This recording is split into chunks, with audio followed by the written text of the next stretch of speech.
Welcome back. We've been talking about poverty and the arts, a social enterprise nonprofit working with members of our homeless community to help them develop their artistic talents and then to sell their artwork. Nicole Brent, the nonprofit founder, is my guest. And before the break, you were talking a little bit about the types of work and the types of art that the participants get a chance to create. So tell me and explain a little bit about how you all work with them. How are you able to tap into their artistic abilities? So someone can find and join us anytime throughout the year, and we have an artist application. And then they sign an artist sales contract that's going to talk about intellectual property. We have an artist handbook that's going to talk about behavioral consequences, what happens if you show up intoxicated, things like that. And so they sign all the proper paperwork.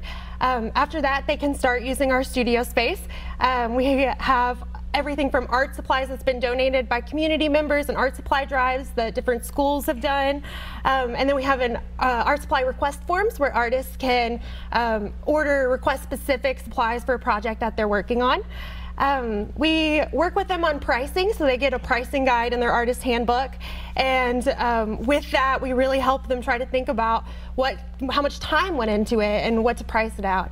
One of the things that we've really recognized is how much being an artist is being an entrepreneur. Yes. And so we're really trying to flesh out those skills that we know are transferable into higher paying jobs eventually, but how to develop business cards or to think about your brand or budgeting or what it means to have speaking opportunities or resume writing skills. And so we're really trying to help them both on the artistic side, but also that business entrepreneurial side as well, because we know that kind of both of those it takes to be successful, both as an artist, but also just in society. Are you finding that the response of these folks has to be a growth in really self-confidence? Because I think so many homeless people maybe, they've lost their confidence. But with this, I would feel like they really feel good about themselves. Absolutely. One of the things that we've really found is how much environment drives behavior.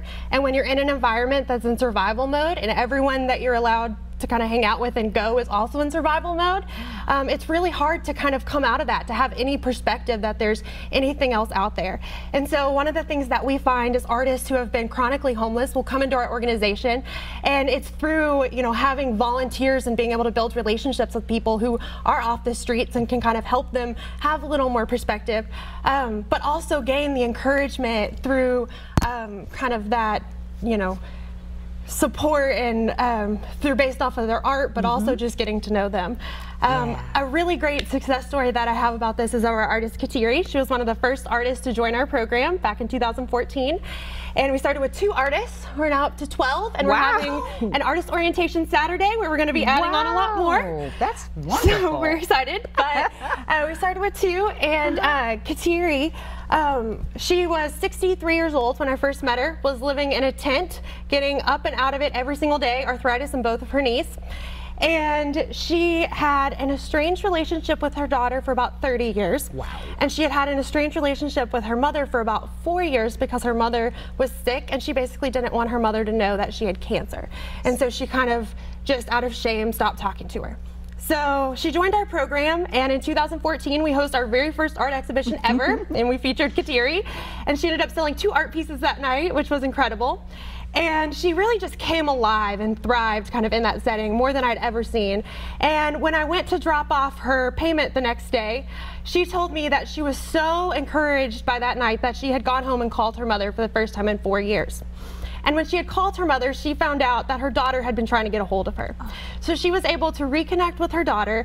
And then they're from Colorado originally. Yeah. So in 2016, in February, we were able to help her go out to Colorado and see her family for the first time in many, many years.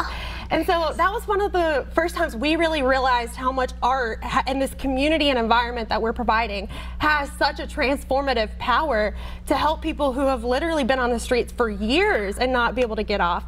She's now in housing as of April 2015 through the help of Open Table Nashville, another wonderful organization here in Nashville.